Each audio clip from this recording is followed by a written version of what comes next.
Hi and welcome to the Andy Gorman Golf One Putt podcast, and I'm here with my wingman, as always, Gareth Shaw. Hi Gareth, how are you? Yeah, good Andy, thank you. You? Yeah, I'm very well, thanks. But we're going to sidestep you, Gareth, because it's much more important that we talk about our special guest today, and Neil Plimmer from JOLF. Great to have you on, mate, and really do appreciate you giving up some time to come and talk junior golf, and more importantly, how you see junior golf development here in the UK and maybe even around the world. We'll discuss that in depth. But welcome. Say hi to everyone. Well, thank you both for the invite. This is my first podcast today. I've got two today actually. So first podcast of the day, and always a fantastic opportunity to connect with like minds, but also just take a bit of time out to consider, and for us anyway, where we've been, where we are, and probably a little bit of where we're going as well. So I always love these opportunities to reflect and review what we're doing, and critique and discuss and pick apart, not only just giving our probably opinion, but also considering others as well. Yeah, junior golf's one of those things that, it's had sort of champions, in the past, and many a junior golf coach is coaching great players on tour, now, and Pete Cowan, in effect got his pathway to coaching on tour through coaching some fairly decent youngsters that we now know as major champions and former world number ones, in the like of Darren Clark and Lee Westwood. And what's junior golf mean to you? Well, that's a good question. So probably over the last 15 years, so I remember vividly the sort of start of this, my journey around coaching children was based at a golf club, golf professional, doing all the roles of a PGA professional, members, playing, teaching, being, and I've always sort of called it being all things to everybody. And we were given the opportunity to do some work in local schools, hook up with teachers and specifically one organizer in the local area. So we had that insight to taking golf outside of the golf club, which I'd never done before. Yeah. And at the same time, my eldest, she was getting into ballet. And I remember the moment. So we were still doing Saturday morning, 10 to 11, turn up when you like, £5. And that's, I think, still a common occurrence as far as junior golf within the industry. And I'm sure maybe we'll loop back to that in a second. So we were charging £5 and doing, what I thought was a reasonable job. Some would turn up, I'd get 10, 20, I'd get one. And it wasn't a business. It was something that you sort of give back. And Soph started doing ballet. So we've turned up to her first ballet lesson. She maybe was, 2, 3, 4. And we were expected to shelve out X amount of pounds for the term. We were supposed to buy the leotard, the dancing stuff, the shoes. And I thought, I sort of looked around the room, saw all the parents, saw the children, thought, this stacks up as a business. So it wasn't a business decision, but it was like, well, I'm a professional, I'm a coach, and we're charging £5. We're getting one child, we're getting 20. So if I'm going to charge more or do it more, I'd better look into how to do it. Mm-hmm. And that was probably the moment. Seeing Soph do ballet and tap, and she didn't do it for very long, which is it's a different side to the story and part of our journey. But it was that moment when I thought, we could do this. We could do this better. And that was it. That was me. And it also coincided with me probably getting rid of some of the club pro roles that I had to coach more. I was coaching county squads. I'd done some regional and some national stuff. Got a number of players that were working with me, and I was working with them. So I'd gone from a PGA pro being all things to everybody to what I'd say probably as a coach being all things to everybody as well, coaching from children in school to some people that played professionally and squads. And that was the start. I can pretty much pinpoint it to Soph starting ballet. I was familiar, I'm going to say around 2002, 2003, so a little bit before then, Young Masters Golf. Yep, yep. Did you look at that?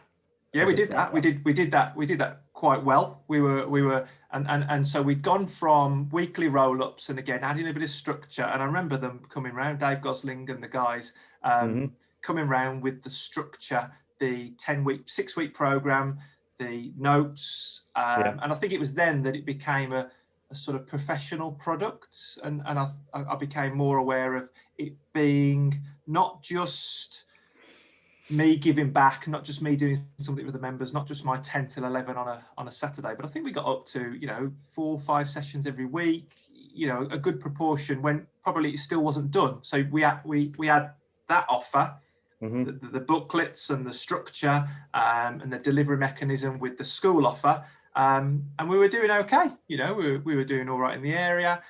I mean, the look and feel and of the sessions, I'd probably reflect back on and think, it wouldn't be what I would do now.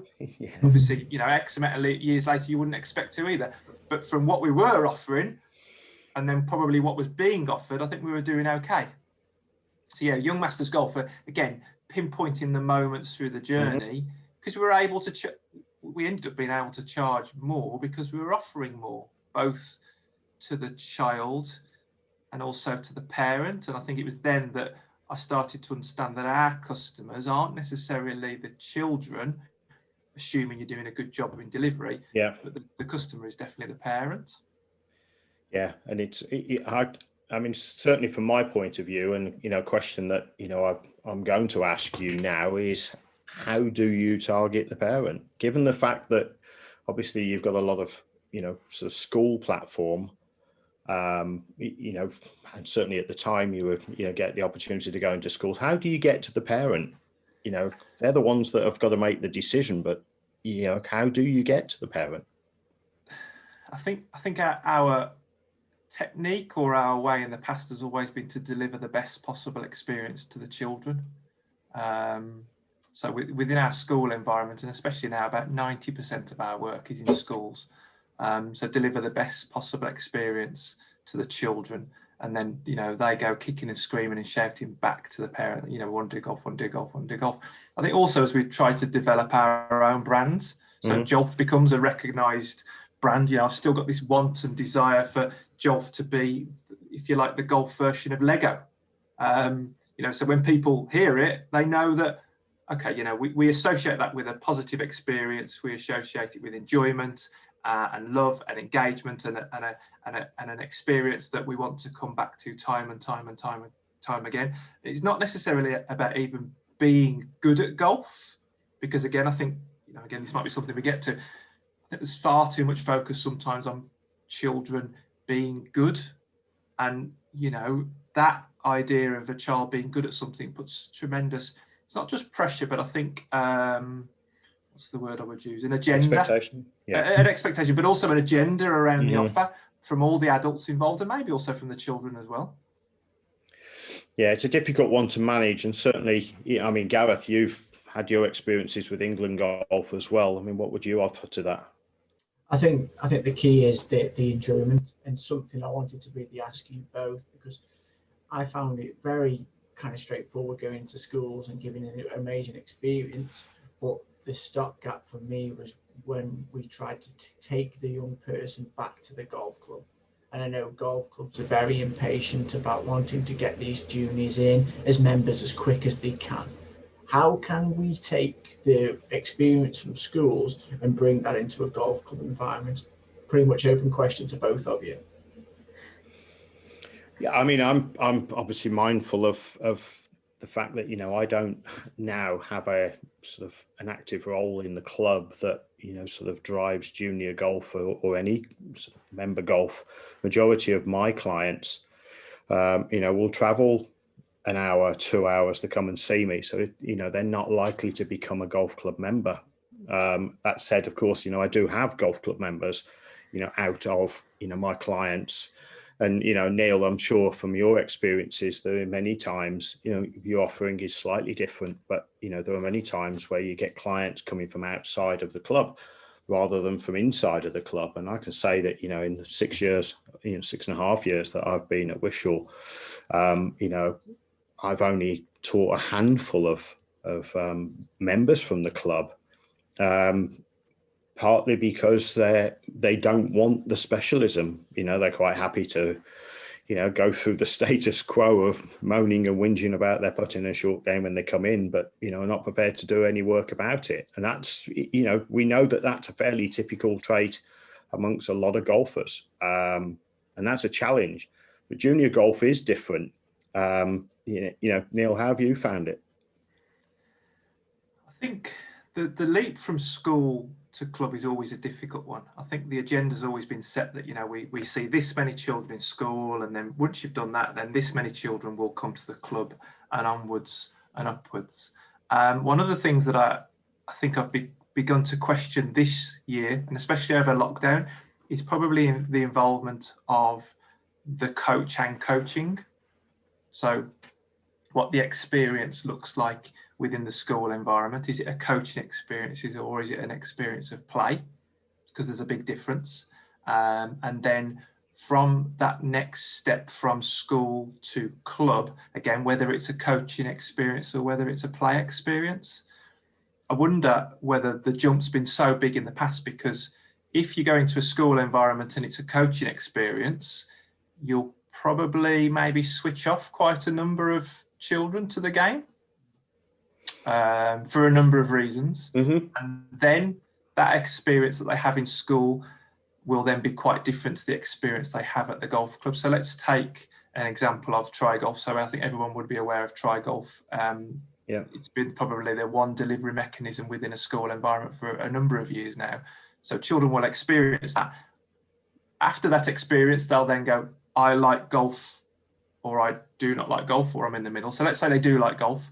They then choose to go to the golf club, and the experience will be completely different. Yeah. So you've got a massive jump there. So it's like showing the children different sports. So they've been given plastic clubs, plastic balls, you know, team games, relays, challenges. And then when they get to the golf club, they're then probably thrust a club that's too long, too heavy, with a ball that's too hard, on a driving range, and then said, right, send it that far. And that's been their experience. So if you look at that as a model of transition and move from one environment to another, it's sort of no wonder then that we probably don't recruit as many as we'd want to, and then maybe lose them at the first hurdle or first go they get when they come to a golf club. Again, Gareth, I mean, you know, your experience in national governing bodies, you'll have seen it, and I know it works because people will say it works.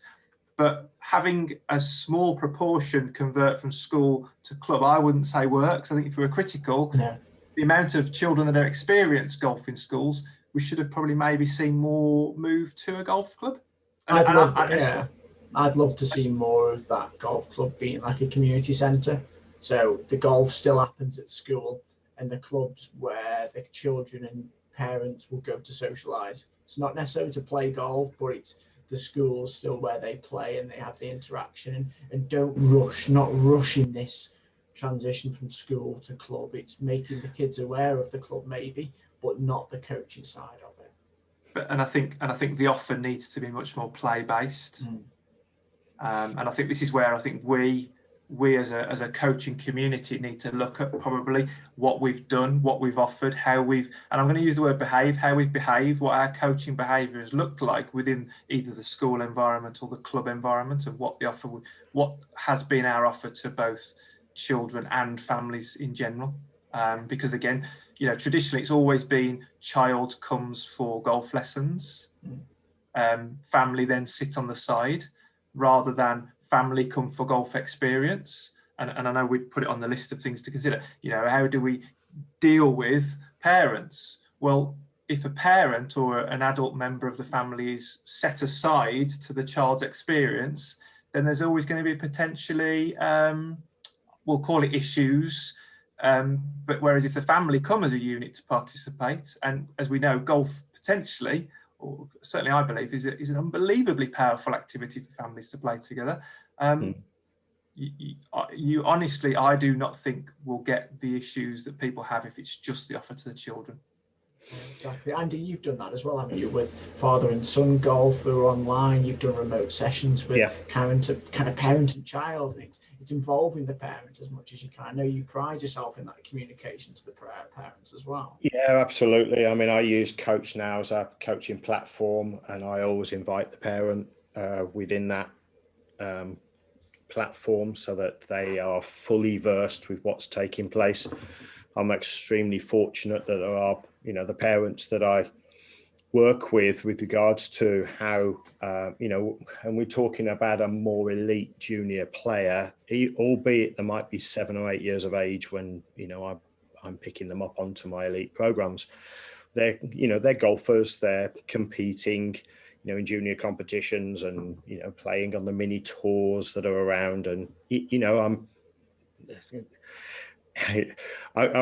if I stabbed in the dark, I would say that, Neil, you're probably not a huge fan of them, but, I'll leave you to answer that in a little while. But, my sort of challenge is that, managing parent expectations is much, much more difficult than challenging the child expectation, managing that little junior.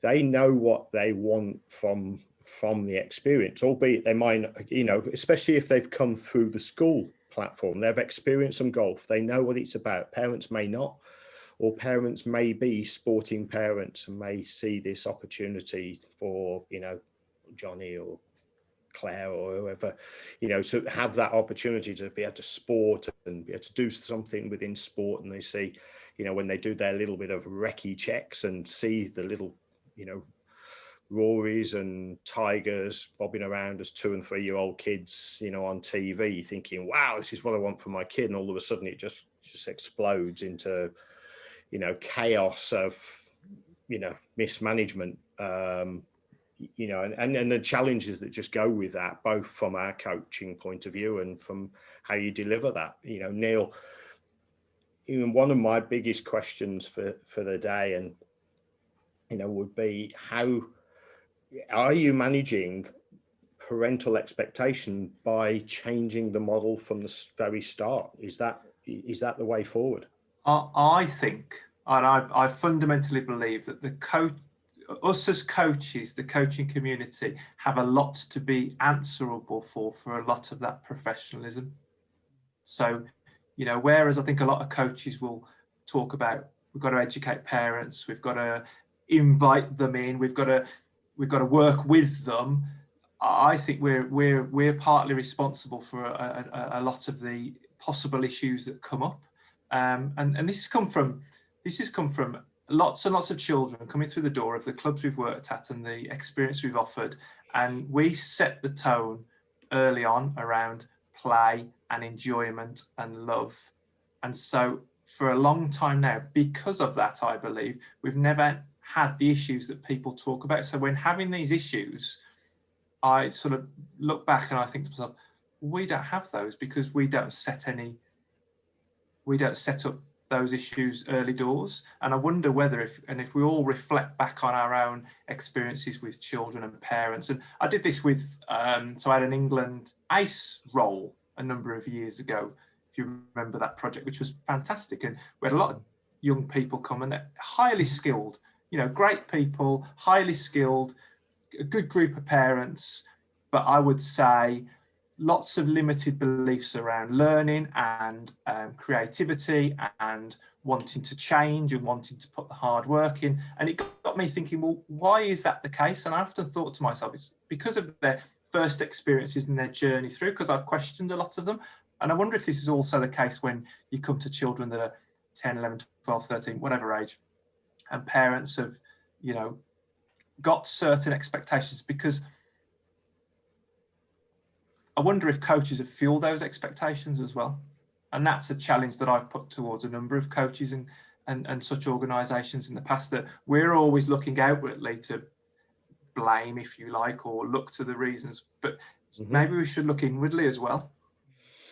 Yeah, I mean, I am, I'm sort of certainly open to the, to the possibilities that, I've done plenty of golf lessons. I've probably given more golf lessons badly than I ever have done well. You know, and have I achieved, you know, results out of those? Possibly, probably. You know, but that still doesn't mean that the, you know, the delivery was good. You know, and again, it's experiential. So the more you practice it, the more years you're in it, the more experience that you have of coaching, you refine that, you know. And one of the things that I found through the lockdown period has been, you know, you get out of the habit of what you did well. You know, you can just deviate very, very slightly off track, and it's then, you know, another few minutes to get back on track. You do that 2 or 3 times and you've knocked half an hour out of, you know, somebody's time. Now, if you've got 2.5, 3 hours to be coaching in a consultation, then it's a slightly different scenario, you know, whereas if you're coaching in half hours, who does that these days, you know, but hours, then, you know, you could knock a very hefty chunk out of somebody's learning experience, you know, by deviating very slightly off the track. And, you know, I guess that, you know, what I'm trying to say there is, you know, the importance of a schedule that, you know, you would have. You know, do you have that? I mean, we know that, you know, schools and, you know, sort of England programs, that there are, you know, sort of platforms of a schedule that you would go ahead and, you know, sort of construct as part of week 1, week 2, and, you know, how flexible are they? You know, so we've moved away from a coaching model. So through lockdown, we've parked or sort of put on the shelf our offer of coaching, because we've felt that we've done too much of it, you know, as whether it be as coaches or whether, you know, our offer. And, you know, we've made that decision and potentially it's cost us financially. You know, we've been pre-lockdown, we were working at 2 golf clubs, and we had a number of groups, and we've chosen not to do that, primarily because we want to replace it with facilitating the opportunity for children and families to play.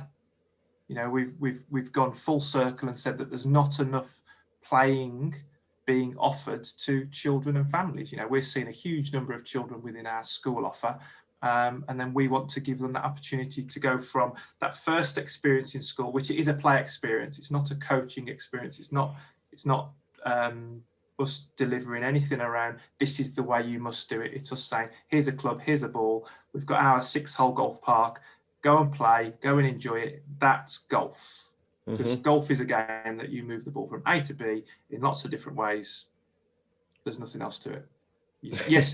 Yes, you can add score, and yes, lowest score wins, but that's the game of golf. So for me, I differentiate hugely between playing golf and playing the game of golf, which again we can come back to in a second.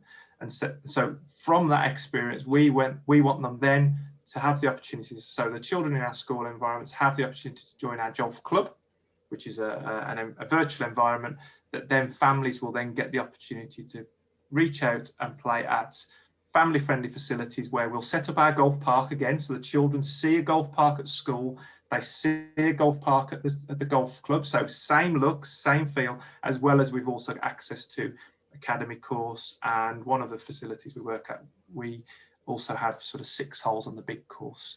So it's that play at school, play at club, then play more, then play again, then do it more, then play, and then they fall in love with it. And then at some points, they might choose to have coaching, but it's not come and have coaching, come and enjoy the sessions, come and play golf games. Yes, golf games can be useful, but there's too much of it.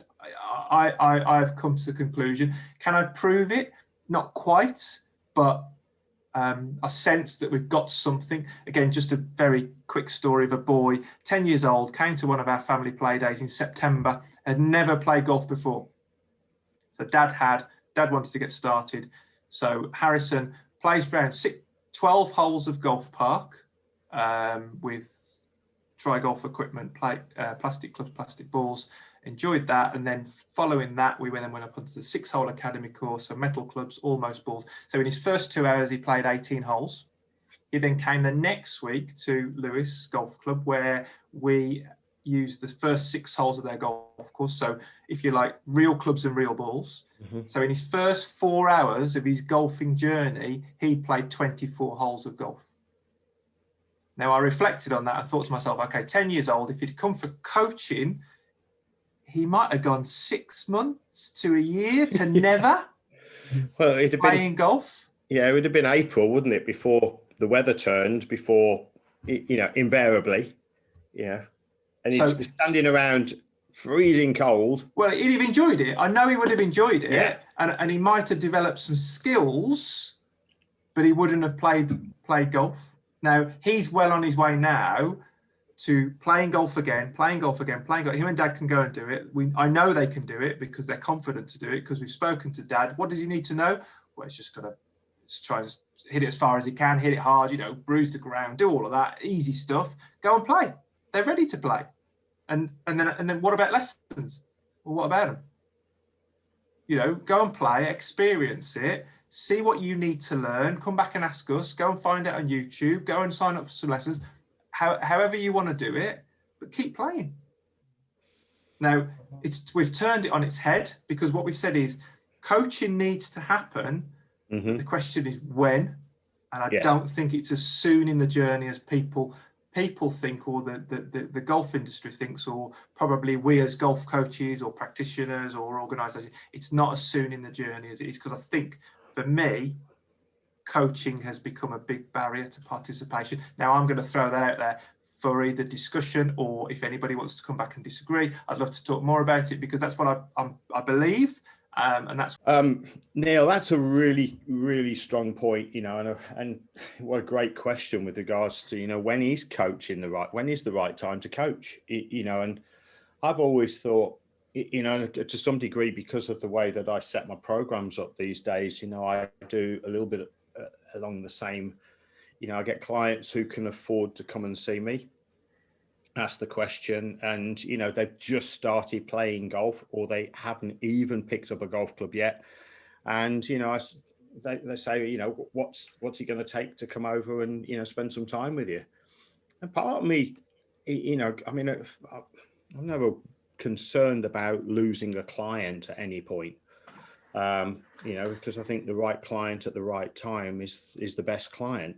My concerns are that, you know, other people, if they're in the learning sort of mindset, are going to go and sort of take that mindset and, you know, that body and, you know, sort of do something with it I'd rather not happen, you know, and then try to manage that, I think, is extremely difficult. I think that's where one of the biggest challenges, I think, in terms of those of us that coach full time, you know, we understand coaching, we understand what we're doing in terms of our business models. You understand yours clearly in junior golf, you know, but you know, there's an element of, you don't want some of the kids that you're managing into the game to then just go to the next golf club, you know, to go and enroll on a Saturday morning class for a roll up £5, you know, shake me down and, you know, whack a golf ball and do what happens on the driving range, no more than you want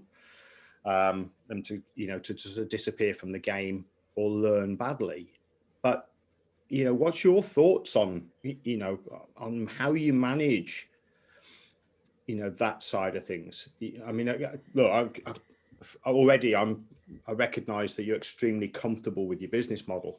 I don't think you can manage. I think, and I think you can positively influence. Yeah. Which I've come to the conclusion, because I've been that, not that, I've been a coach who wants to control everything, you know, and thought I could, you know, from the minute they pick up a club to the minute they, you know, become a tour expert. And again, this is where I sort of alluded to earlier on about, is that sort of coaching with agenda, coaching with a sort of not in the present. So I'm doing this now because it'll do you some good at some time in the future, rather than I'm doing this now because it is inherently enjoyable, and you can then have that sort of want to search out more opportunities to do it more. Because I think with golf, there's got to be a volume to it. There's got to be a volume of loving doing it and doing it loads. and you know what that equates to. And again, a lot of people have posed to us in the past, you know, if we don't do things now, then they'll get into bad habits and we'll have to fix those habits later. Okay, where's your evidence to say that's the case? Well, where are you coming from to put that to me? So if a child comes and they've got a sort of split hand, left hand below grip, well, if we don't fix that now, they're going to get into the bad habits later. Okay, so you're telling me that because when I was a junior and I had a poor grip and I'm still struggling because it was a little bit underhand and it was a little bit strong and I always come this way, right? Okay, so I'd offset that, and this is where I sort of start to positively influence by saying, well, if we give them the drug of instruction now, i.e., tell them what to do, go from this to that, you know, and no child's ever benefited, I don't think, from interlocking the fingers. Again, maybe a different story. I'm with you, don't worry. If we give them the drug of instruction now, they're going to keep coming back for more. Whereas if we give them the wants to love learning, love making mistakes, love struggling, figure things out for themselves, be curious, be creative now, and allow them and support them and guide them in that and positively influence them to do that, they'll find their own best way. And their own best way might go from, and you know, this is a development stage, left hand below right, split-handed is a development stage. Children who are little do that because then they've got a nice straight long line to control the club. When will it change? Well, it will change when they want to hit it further. It will change, it will happen. And I'm going to, you know, if you're the parents, I'm going to positively influence you to say, don't worry, they'll change. When will they change? I don't know. I can't tell you the dates. Is it going to be in week 6 of our program? Ooh, maybe not.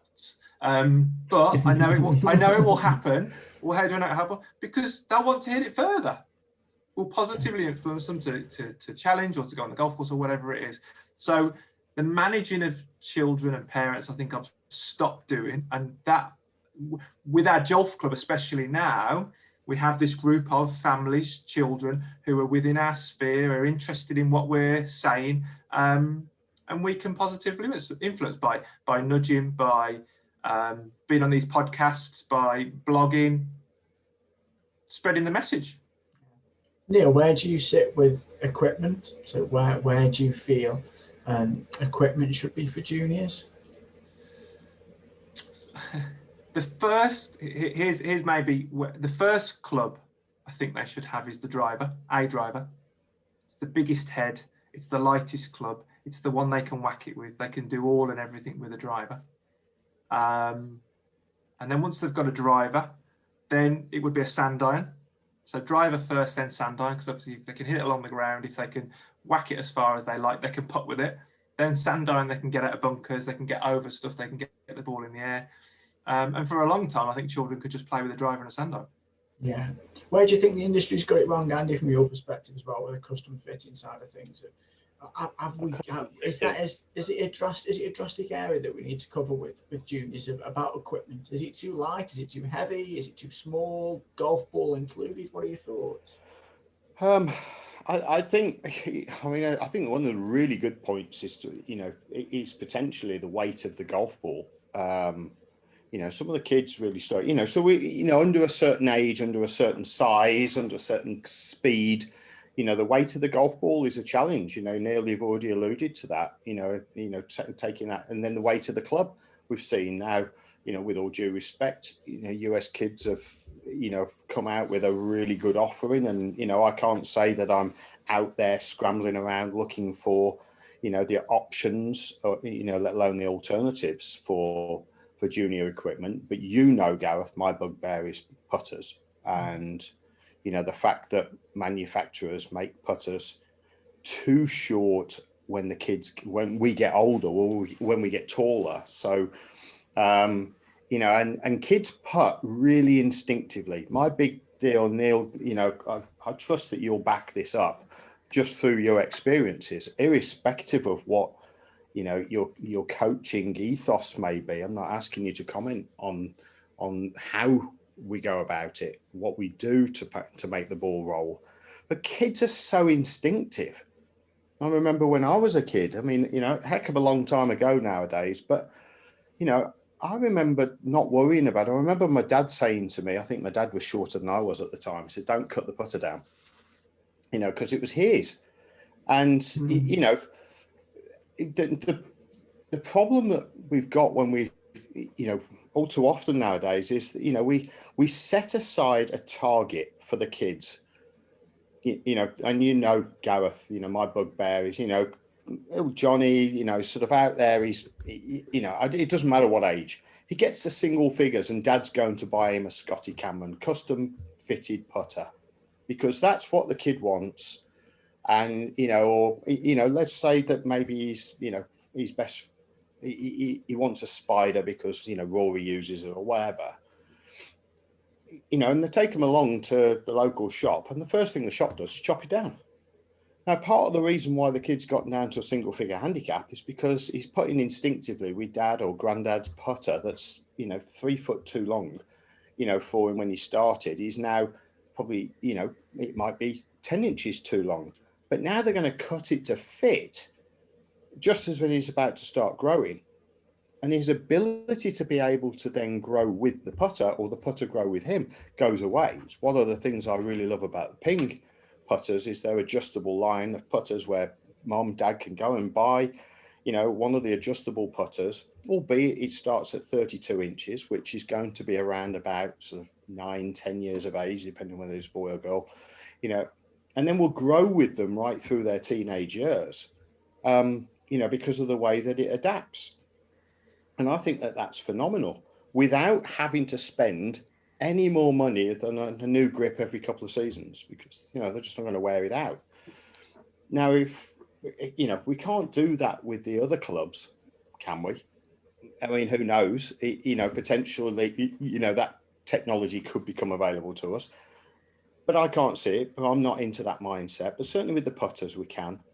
But getting putters and wedges in the hands of kids that lie right and length right, is so crucial to their development. To be able to get the golf ball in the air, and he's got to have loft, but it's got to be the right length, and it's also got to have the right lie angle. And when your kids are 3 foot tall, and you've got a lie angle which is suitable for somebody who's 6 foot tall, how on earth can that be a benefit to the kids?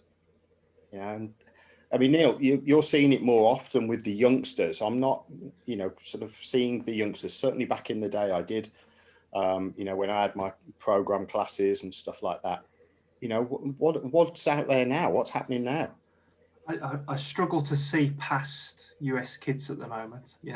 Not wanting to drop. We don't get any paid endorsements or anything like that. But their range from little ones all the way up to their goals, I think is really good. And the only problem I really see sometimes is when parents have made the decision to go to maybe Sports Direct and buy either a Dunlop or something like that, which is a package set for £60-70, which again is fine. To be honest with you, I think my children, my son is into cricket, and I've become more sympathetic to the parents' side of it since going down the cricketing journey. So we went into Sports Direct, bought I don't know what sort of bat it was, let's say a Kookaburra bat, which you can get from Sports Direct, which is plastic covered, and it's just wood. It's not even a proper willow, if you like. Why? Well, because it was 20-25 quid and we didn't know anything. And I think that's also, when we're talking about parents, I don't think we can underestimate, they don't know what they don't know. And we've had that with cricket. We don't know what we don't know, so I've had to ask a lot of what I would consider to be obvious questions. I don't mind asking the obvious questions. I'm not sure the people that I've asked them to have been expecting me to ask those obvious questions. I'm not sure they've set up the environment where they, I'll say, allow or want or expect parents to ask obvious questions. But again, I think, having an environment or having people that you can turn to ask those obvious questions. So we're now James is now into the idea that he wants to buy the Scotty Cameron, the Spider of cricket bats. Now, again, I don't know what I don't know. He's got a brand that he likes. We went to the factory, which is close to us the other week. We turned up. It was an amazing experience. And they just said, you don't need it yet. Come back when you're ready, which was great. Now, probably would we have got that if we were looking at a Spider or a Scotty Cameron and we turned up at a local pro shop or something? I don't know. How much does it matter at the moment when he's 10, 11 years old? How much does equipment matter? Again, I suppose it depends on who you speak to. How much does it matter relative to the amount that they're playing, the amount that they're still enjoying it? Mm-hmm.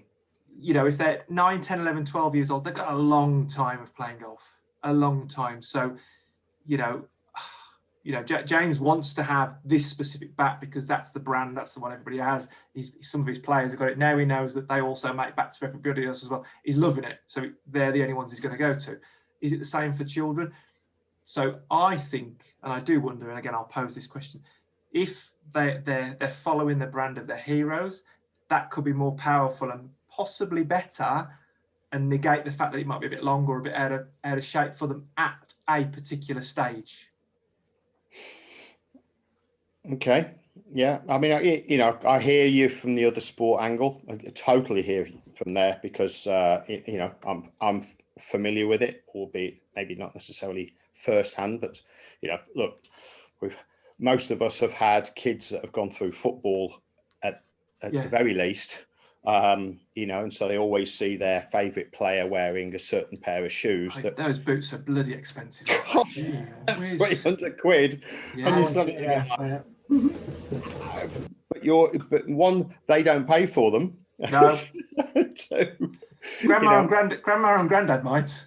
Well, yeah, I mean, I've always been a little bit sort of, again, I've been a holder. I've done exactly the same for my kids with their golf equipment as I have done with the football and other sports as well. And, there's a point in time, I remember, sort of a conversation that I saw. It was, I'm going to say that it was chat show host. I'm going to say that it was Letterman, in the States, who was, hosting Steve Harvey, the comedian and part of the Kings of Comedy. And, he was talking about upbringing, of kids, teenagers in the modern world, and expectations of teenagers. Well, you're a multimillionaire, you're very successful, Dad.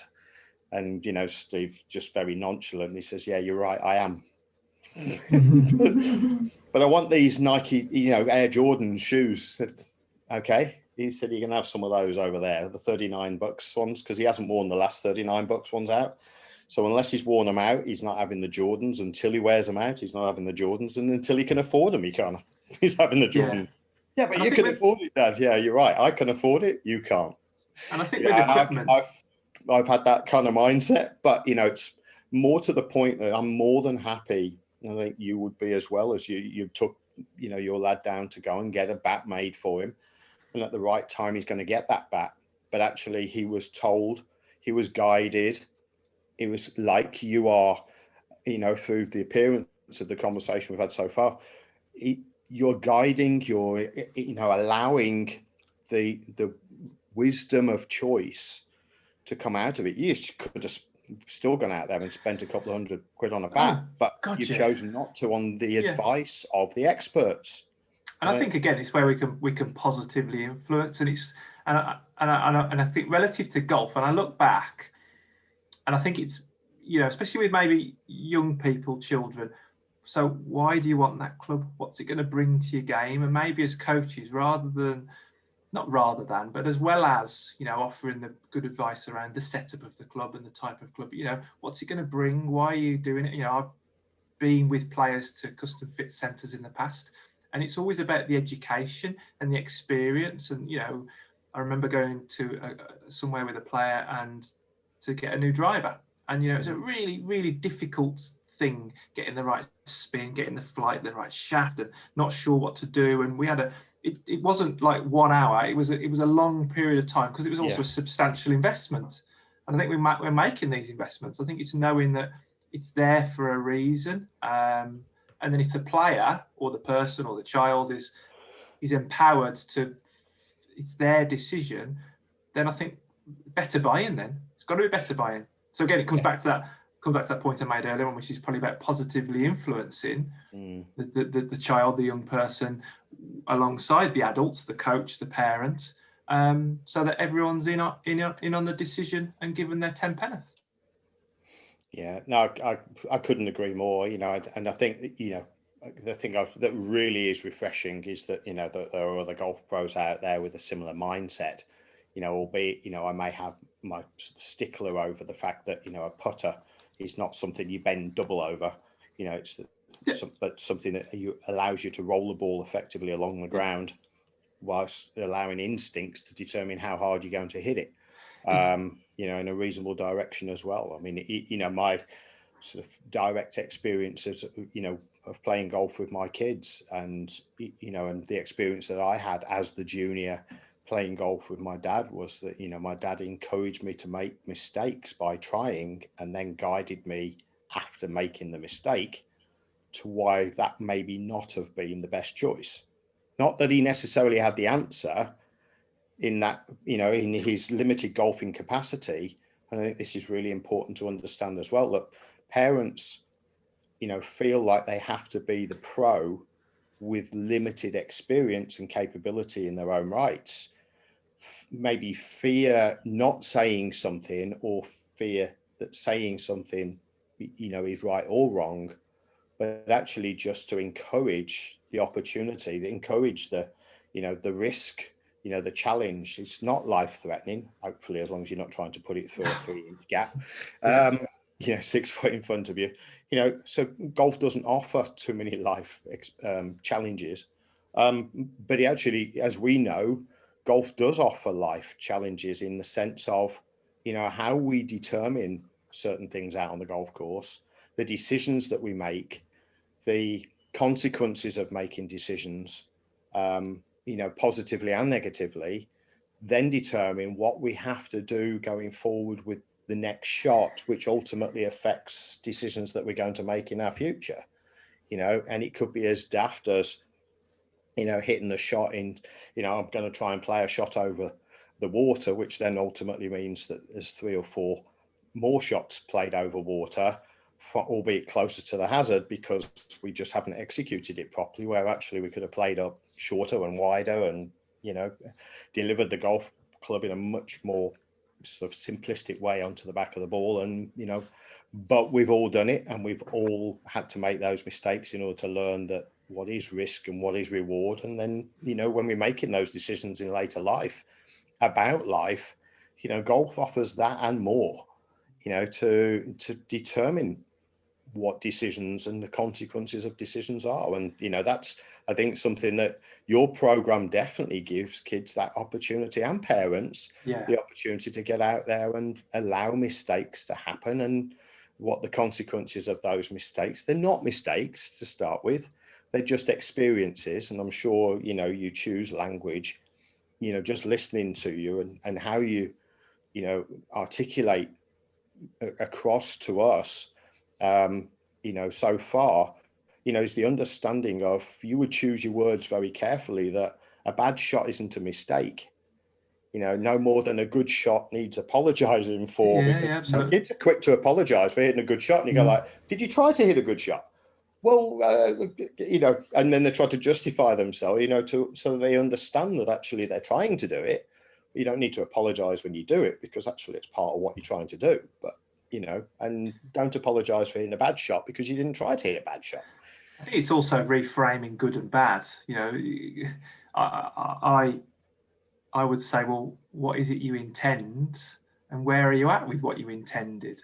So there's not even a positive or a negative towards it. Or this is what I intended. This is what I did relative to the skill set and the technique and the decision making. Again, you talk about decision making, which I think is really interesting. Available to me today. Okay, well, let's then review on what you did and what you intended to do, and then that gives you that opportunity to learn and then take it forwards. I suppose we're still working with and playing with children that are just playing and playing for playing's sake. And I think for us, it's sowing that seed. But, if children then chose to, and this is where I said earlier on, for me, I differentiate hugely between playing golf, playing for playing's sake, stopping when you want, making the rules up as you go along, kicking it, throwing it, playing golf, and then playing the game of golf.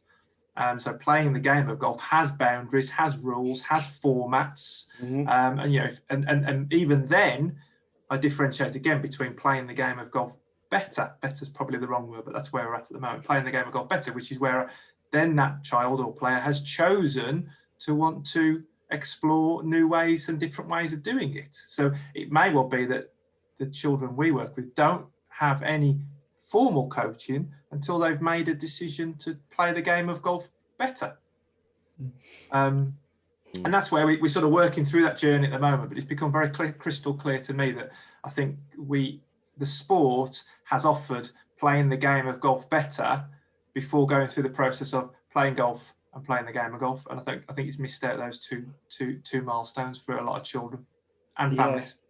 I mean, I'm sitting here thinking about my journey, and all of my listeners have experienced the journey that I experienced with my dad, and how intrinsic my dad was to me growing up, and football and golf, and the experiences that we had on the golf course and how positive they all were. Well, there's one or two not so positive, but there's always going to be one or two of those, but the overwhelming positive experience that I had as a kid growing up, is the legacy that I have now, as a coach. I believe that, it's about the experience that you have, in terms of that it's not all about learning, it's about shared experiences, about understanding that it's not all about holding the winning putt, albeit I'll teach you how to do that, guaranteed. But it's it's about the experience, about that learning experience, about that learning, not just necessarily learning to become a better golfer, but that learning experience of how to become a better individual whilst you're out experiencing the sport that we know as golf. Yeah. And the positivity that brings around it, and that comes across in spades, that's what you're doing with the JOLF program. And I've got a question that I don't really want to ask, but it's a question that has to be asked because the challenges around your refreshing approach to this is anti-establishment, for want of a better expression. It's not golf as we know it. Who knows what golf really is anyway, because it's all changing, and I think it should. But how are the establishments that your working environments are based at receiving? And then I've got another question which will sit on the back of that. So, well, the establishments are schools. Yeah. So the offer to schools is solid. If there are schools listening, if there are teachers listening, please get in touch, because you are very, very difficult to get hold of because you're busy people. Just put that one in there. Golf clubs. Yeah, we know that. Golf clubs, I think, been an interesting year, hasn't it? Because they haven't had to go searching for customers this year. Yeah. The customers have been piling through the door. Green fees, access to golf course is really difficult. I think the offer to children has been quite traditional. I think you've got pockets of really good practice, coaches that have maybe dedicated themselves to do it and do it phenomenally well. And it's not that difficult. It's not that difficult to do. It's not tricky to build a business around coaching children. If you're good at it, if you're the right person, if you've got word of mouth spreads quite quickly. I think golf clubs, the ones we've spoken to, are open to a family offer. I think they appreciate that they need to attract the whole family. And what we're offering is saying, we'll go into the local schools, we'll connect with them, we'll bring people back, we'll offer something a bit different, that family play. We'll make use of your off-peak times. Off-peak times will come back. I think we'll come next year, there's going to be off-peak times. There hasn't been many this year. But one club we had in particular, they also want to be doing the right thing. They want to be not just seem to be doing the right thing, but doing the right thing. They want to be it's not even giving back. It's, we want more families to come to our facility, enjoy our facility. Anti-establishment, it may be disruptor. I mean, it may be that we're a disruptor, but we're not. We've lived it. We've lived and breathed this for a long period of time. I wouldn't say we've done everything, but I've been fortunate to go to different parts of the world to speak and listen and meet with people, and I've come back to the power of golf, the power of golf, of, you know, whacking a ball around the field, fresh air, walking, exercise, being together, community, sense of belonging, families. And that's where, you know, I don't think the sport's done a very good job of engaging the family. I think it's generally been done in silos. The child, parents are over there. Yeah. Dad might traditionally play, mom wouldn't, but let's try and get mom involved. And it's all very bitty. Whereas our offer out of lockdown now going forwards is engage and offer the whole family an experience, so that they can then choose to do it again and again and again.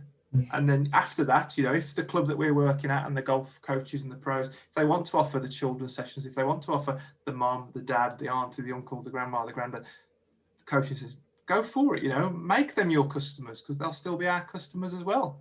But then we're going to get more people playing golf. And, you know, I sit here now and just think it's got to be a no-brainer for golf clubs to get involved with.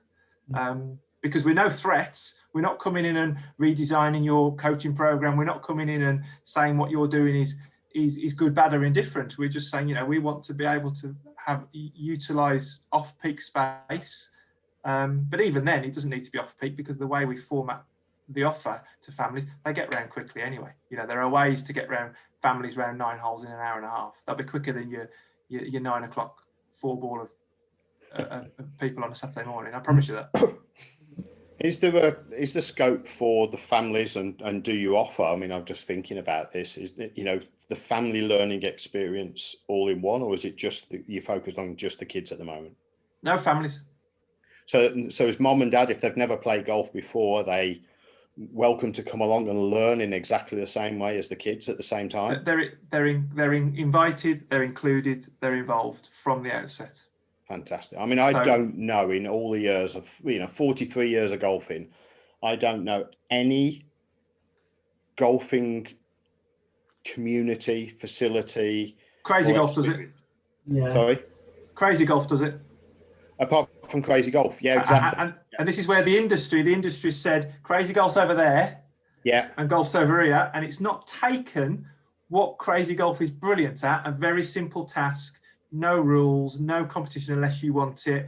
Family playing together, 2-year-old, 10-year-old, mom, dad, auntie, uncle. It's not understood that, and then said, we can get you out on the big golf course. I mean, you know, when you add to that, my caveat was going to be, you know, Top Golf is starting to, you know, encompass that. And with that then is the adventure golf facilities, the Crazy Golf that goes typically on site. Yeah. And so we're using golf equipment to have a family experience, which, you know, ultimately is, you know, is phenomenal, because it doesn't matter if dad's a pro, because the leveler is the equipment.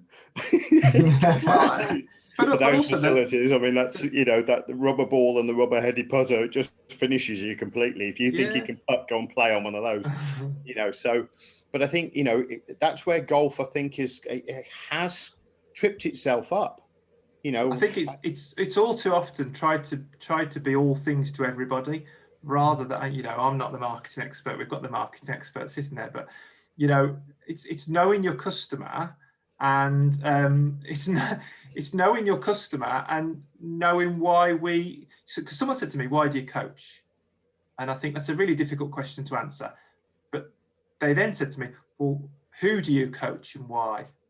And then it's getting to the nub of that. So if we know that our customers are the family, so, you know, where do we go to get the family? Well, we go into schools, we go into community settings, we offer what we do, and then obviously we try and bridge the link back to the golf course.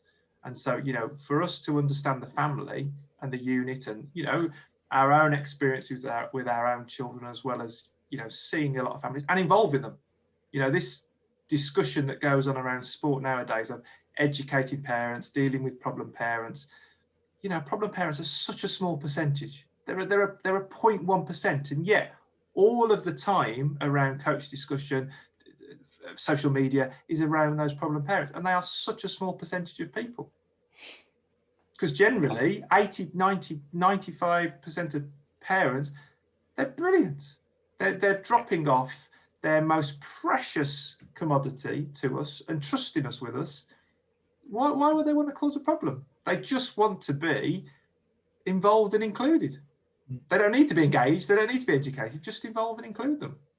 Yeah, no, We've taken it probably one step further and said, you're not even an add-on. Like I said, you're not even an add-on. Just everybody's involved. Bring everybody. Okay. I love it.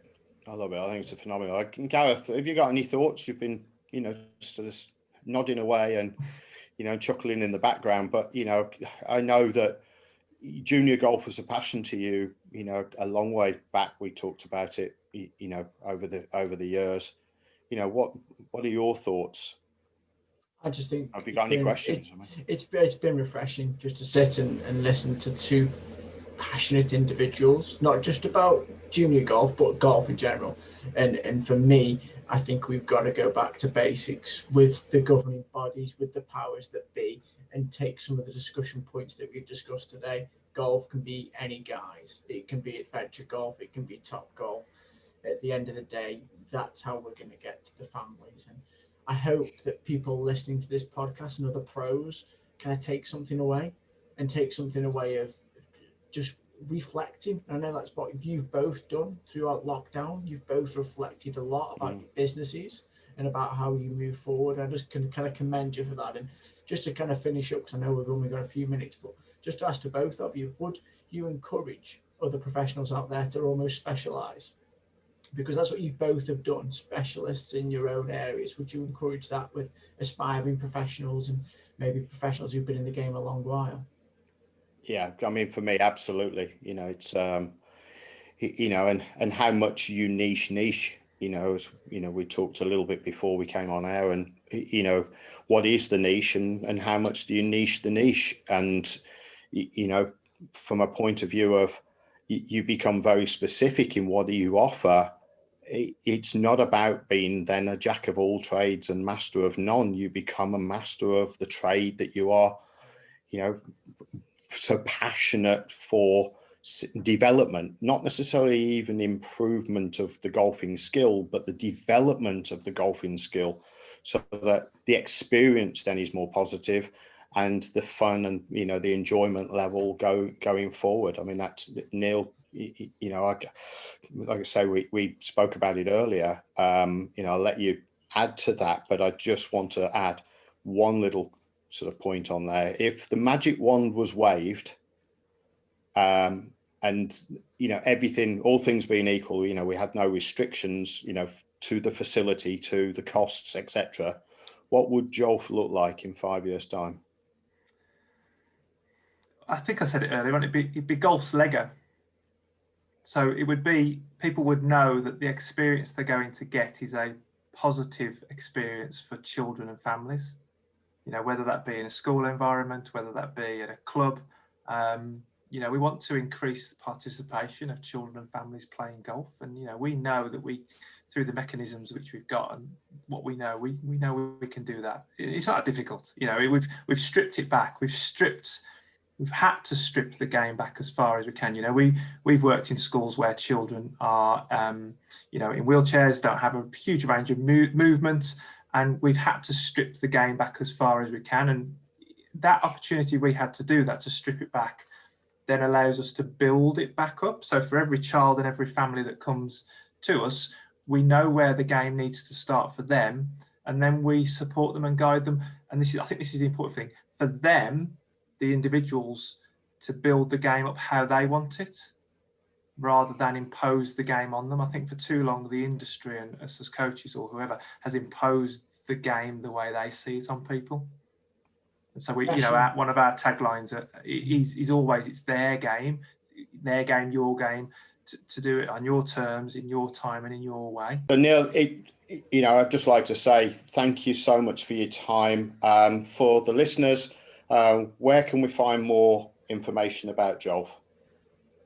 Well, thank you as well. Thank you both for inviting me on. As I said at the beginning, the opportunity to meet with minds and reflect and review and get things down and make some notes for myself is tremendously valuable. So thank you for that, first and foremost. Website is www.jolf.golf, and then jolf.golf or JOLF Golf. You can find us on YouTube, Instagram, Twitter and Facebook. And then if anybody wants to get in touch, you know, we want to be a place where families, adults, children can ask our advice. You know, we'll give our opinion, we'll give our thoughts. If we don't know, we've got a number of people that we can reach out to. So again, you know, through that, if they want to email us, it's neil@jolf.golf. Easy to find. It's fantastic. I would say that, you know, it's a cracking Facebook page, so go and have a look at it. Lots of information on there, and easy to navigate, as we hope that everything is that we do, but it really is.